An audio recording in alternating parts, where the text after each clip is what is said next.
उस ऐतिहासिक आवाज का एक रूप दिया जाना है। दुष्यंत कुमार की वो लाइनें मुझे याद आती हैं। फुटपाथ पर पेपर बिछा के सो जाते हैं लोग, मजदूर कभी नींद की गोलियां नहीं खाते, मजदूर कभी नींद की गोलियां नहीं खाते। और आपको बता, जब कोई कार्यक्रम होता है या किसी भी कार्य का हम एक आपके बीच में प्रत्यक्ष रूप से प्रस्तुत करते हैं, हृदय की गहराइयों तक पहुंचने का प्रयास करते हैं, तो उसमें समस्या ये होता है कि जब किसी फेसबुक सोशल मीडिया के जब आप, तो हमारे अपने ही भाई निगेटिव मैसेज करेंगे। अरे क्या निगेटिव मैसेज करेंगे?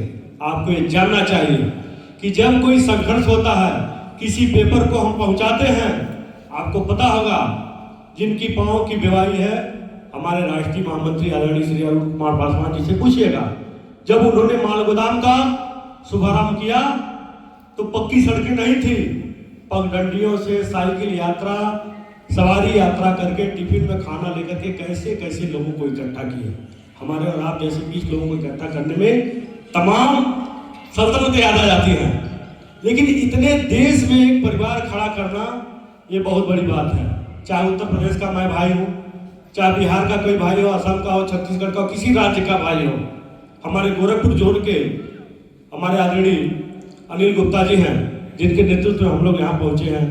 प्रदेश संगठन मंत्री आदरणीय सर्वेश गिरी जी हैं, श्रवण गुप्ता जी हैं, संदीप मौर्य जी हैं, रामनाथ शर्मा जी हैं, श्री कृष्णकांत शर्मा जी हैं, रामशीष यादव जी हैं, छोटलाल शर्मा जी, ऐसे तमाम हमारे गोरखपुर से चल के कर्मठी लोग यहाँ पहुंचे हुए हैं। आपको बता दें, ये लगन था, इस कार्यक्रम को सफल बनाने के लिए एक प्रयास है और 28 वर्षों का यह सफलतम प्रयास है कि आप भारतीय रेलवे माल गोदाम के श्रमिक कहने के लिए आप प्रतिबद्ध हैं। आप अपने लिए जोरदार ताली बजाइए। जब कानून की बात आती है तो आपको पता होना चाहिए, किसी भी विभाग का लोगो बिना लीगल प्राविधान के आप नहीं लगा सकते हैं। किसी भी अधिकारी को आप अपने मंच पे तभी बुला सकते हैं जब आप लीगल होंगे, जब आप उसके हकदार होंगे। आप समझते हैं कि हमारे माल गोदाम में अभी तक क्या हुआ, क्या नहीं हुआ, क्यों नहीं हो रहा है, लेकिन आपका प्रधान की कितना हो बड़े खास हो जाइए और आपके पास पेपर नहीं है तो आपको गांव में आपको राशन नहीं मिल सकता है। इसलिए माल गोदाम के जो भी हमारे श्रमिक बंधु हैं, उनके पास यदि क्यूआर नहीं, उनके दस्तावेज पूरे नहीं है, तो मैं यहाँ दावे के साथ कहता हूँ, आप महामंत्री जी के, राष्ट्रीय प्रभारी जी के कितना खास हो जाइए, आपको आने वाले समय में यह रोजगार मिलने वाला नहीं है। आप अपने लीडर के बहकाम भी बताइए।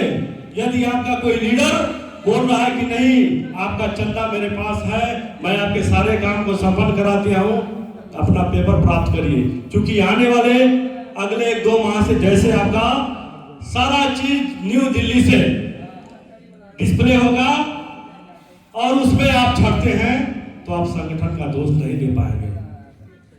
हम सबको मिलकर के, अभी आशुतोष रंजन जी आपके बीच में बोल रहे हैं, हमको सबको इकट्ठा होना चाहिए।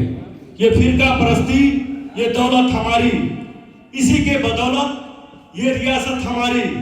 अरे इन नफरतों को, दीवारों को गिराए कैसे, जब इसी पे खड़ी है इमारत हमारी, जब इसी पे खड़ी है। हम सभी को मिलकर के साथ चलना चाहिए मेरे दोस्तों।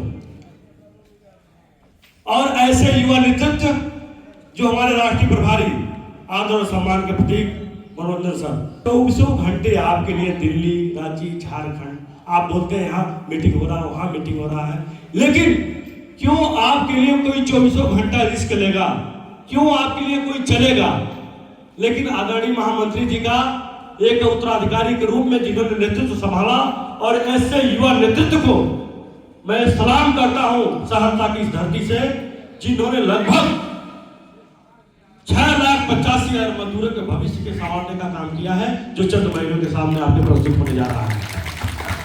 भारतीय रेलवे माल गोदाम श्रमिक संघ जिंदाबाद, जिंदाबाद। आपकी आवाजें आनी चाहिए। और ये जितने मंचासीन हैं जो देवत्व का बोध करा रहा है, सबकी एक ही ख्वाहिश है, हयात मौत के साए में सांस लेती है। बदल गई है किस कदर फिजा जमाने की। हम लड़े हैं और लड़ते ही रहेंगे तूफानी रातों से, क्योंकि हमें जिद है नई रोशनी जलाने की, क्योंकि हमें जिद है नई रोशनी जलाने की। साथियों, 1998 का लड़ाई 2004 में प्रस्ताव आया। मैं तो 2017 में संगठन में आया, पूरी बयान को पढ़ा, मैं समझा सिस्टम कहां से रुका हुआ था, कहां से चल पड़ा। 2004 में 20 से 25 माल गोदाम का प्रस्ताव आया कि इतने ही में जैसे अन्य महाविद्यालय होते हैं, एक राजकीय महाविद्यालय हो गया, राजकीय स्कूल हो गया, ऐसे एक राजकीय माल गोदाम हो जाए और इन्हीं को लेकर के आप काम चला लीजिए।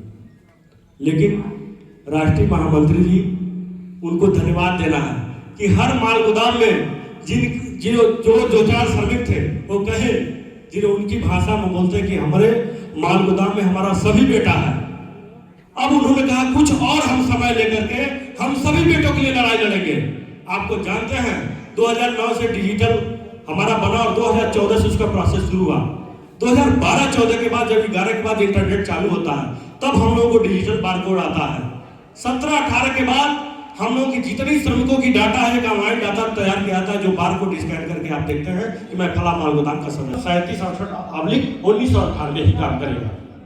इसमें 3 जुलाई 2024-25 में हम लोग गए माननीय मनसुख मांडविया जी के पास।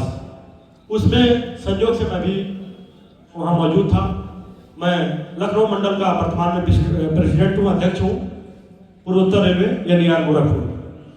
वहां माननीय मंत्री जी ने पूछा कि गुप्ता सर है हमारे जो अध्यक्ष और अन्य हमारे पदाधिकारीगण थे कि आपका क्या मंशा है, आप तो बहुत कम उम्र है, आप मजदूरों के लिए क्या सोचते हैं। हम कह सर 2017 में हमारी एंट्री आई, 22 वर्षों से लगभग, जहां तक सुनने में आया और पेपर बायदाद बता रहा है कि एक मजदूर काम करता है और उसको कहीं लंग्स में प्रॉब्लम हो गया, जो महीने में 50 ग्राम 100 ग्राम गर्दा के रूप में सीमेंट खा जाता है।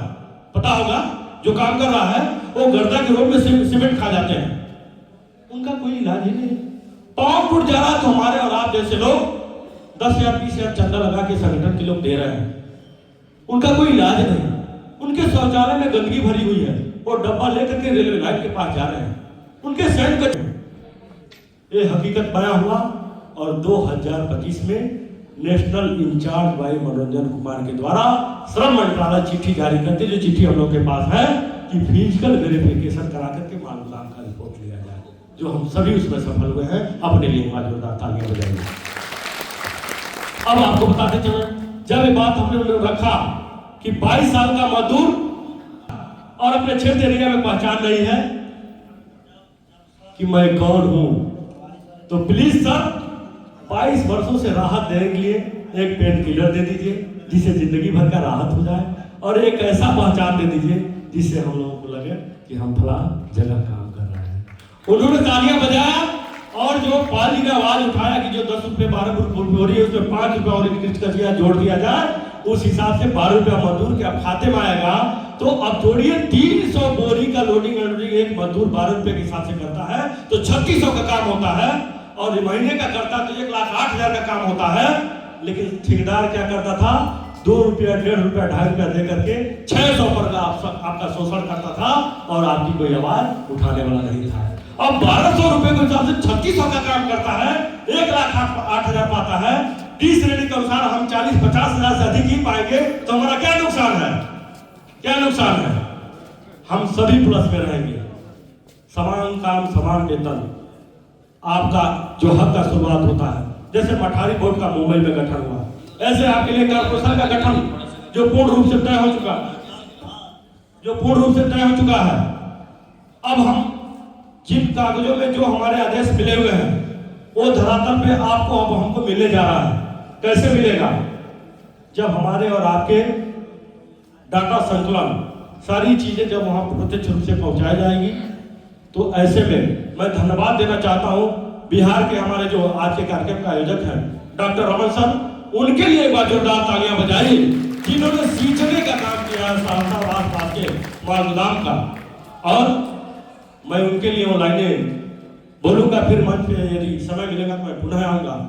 उनके लिए लाइनें बोलूंगा, उसको बांध दिया जाता है मानसिक रूप से कि आप बेड़ियों में जकड़े हुए हो, लेकिन हमको अपने आप को अधिकार को पाने के लिए पागल होना पड़ता है। वही हाथी जब पागल होता है तो उस विशाल वृक्ष और बेड़ियों को उखाड़ फेंकता है और अपने लक्ष्य को पाता है। तो हम सबको आपको पागल होना पड़ेगा। आज माल गोदाम में आए, आज वो हमारा ज्वाइनिंग लेटर नहीं मिला, ऐसा सोच नहीं है। ये क्रम चल रहा है।